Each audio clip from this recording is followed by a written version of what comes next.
સ્વાગત છે point of Bharat media TV પર સત્યની દરેક પળ। અમીરગઢ તાલુકાના ઉપલાબંધ ગામમાં પરમાર ભીમાભાઈ ભેરાભાઈના ઘરે અચાનક આગ લાગવાની ઘટના સામે આવી છે। આગ એટલી ભયાનક હતી કે ઘરમાં રહેલી ઘરવખરી સહિત અનાજ, કપડાં, દાગીના, રોકડ રકમ તેમજ મહત્વના દસ્તાવેજો બળીને ખાખ થયા છે। તો ઘટનાની જાણ થતાં સ્થાનિક આગેવાનો તેમજ ગ્રામજનો તાત્કાલિક ઘટના સ્થળ દોડ્યા આવ્યા હતા અને પરિવારને મદદરૂપ બન્યા હતા। તો આ ઘટનાની માહિતી મળતા અમીરગઢ તાલુકા ભાજપ પ્રમુખ ગણેશભાઈ દેસાઈ સહિત ભાજપના હોદ્દેદારોએ સ્થળ મુલાકાત લઈને નુકસાનની માહિતી મેળવી હતી।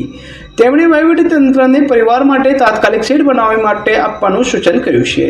તો સાથે આગ પીડિત પરિવારને આશ્વાસન આપી જરૂરી સહાય અને માર્ગદર્શન આપવાની ખાતરી આપવામાં આવી હતી।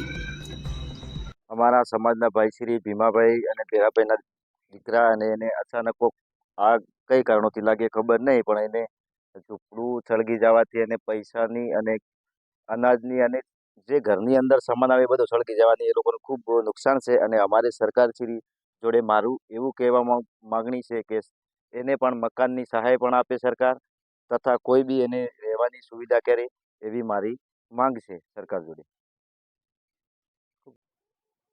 આજ રોજ મારા મોટા દીકરા ભીમાભાઈ ભેરાભાઈ ગામ ઉપલું ને અચાનક કોઈ કારણોસર આગ લાગવામાં આવી છે અને મારો છોકરાના જે સાપરું બનાવ્યું હતું અચાનક લાગી ગયું છે। એમનો મોટું નુકસાન આવ્યું છે અને એમનો ઘર વખરી તથા એમના ચોનાચોથી રોકડ રકમ એ બી બળીને ખાખ થઈ ગઈ છે। એમના જે મહેનત કરી અને ખેતી કરીને વરિયાળીના પૈસા હતા તથા 3 દીકરાઓ છે એમને મારા, એ બધા બહાર મજૂરી જાય છે। એમનું બધું જે મજૂરી હતી એ બી ભેગી કરેલી હતી એ બી સળગી ગઈ છે।